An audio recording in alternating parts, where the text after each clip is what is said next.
Floyd Mayweather Jr. nag-react doon sa balitang the fight is on kontra Manny Pacquiao.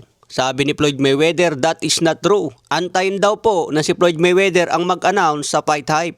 Binalita rin ito ng boxing scene, kailangan antayin ang announcement mula sa Netflix at kay Floyd Mayweather mismo. Kasi meron pang mga detalye na kailangang ayusin tungkol sa kanilang laban. Pero malinaw ang mensahe ng company Manny Pacquiao, hindi cancel ang laban at professional fight pa rin. Official announcement na lang po ang inaantay mula kay Floyd Mayweather at sa Netflix.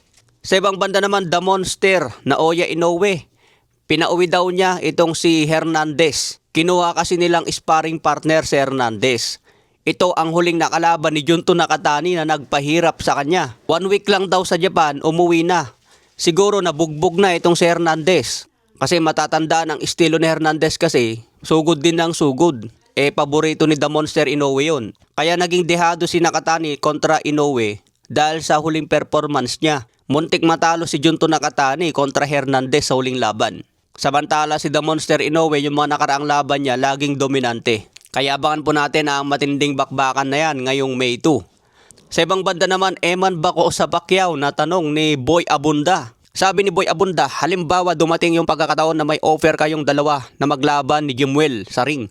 Pacquiao versus Pacquiao, tatanggapin mo ba? Sagot ni Eman, unang-una hindi po kasi kapatid ko po siya. Saka wala naman pong kasiyahan na mangyayari doon. Kung manalo ka man o matalo sa kapatid mo, syempre ayaw din yon ng daddy. Ayaw ko rin masaktan si daddy doon. Saka I really love you kuya. Yan po ang payag ni Eman Bacosa.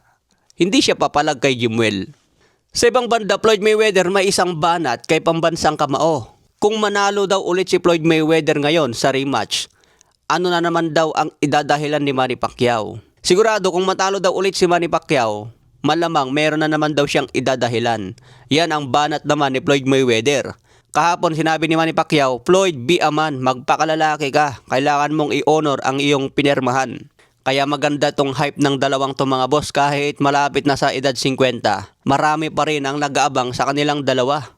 Kahit ayaw ng iba na panoorin, pero pag nandyan na, manonood pa rin yan. Siyempre curious sila, ano bang klaseng laban ang kaya nilang ipakita.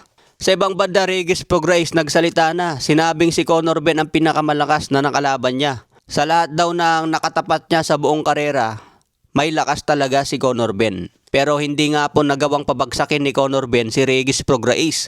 Ito naman po ang banat ni Ryan Garcia. Hindi mo nga napabagsak si Regis Prograis na mas maliit. Ako pa kaya na mas malaki at may power. Kaya kumpiyansa si Ryan Garcia, nawa sa akin si Conor Ben. At sinabi rin niya kanina mga boss, gusto niya next fight niya agad si Conor Ben. Pakinggan natin. His name's Conor Ben. Okay. He's from the UK.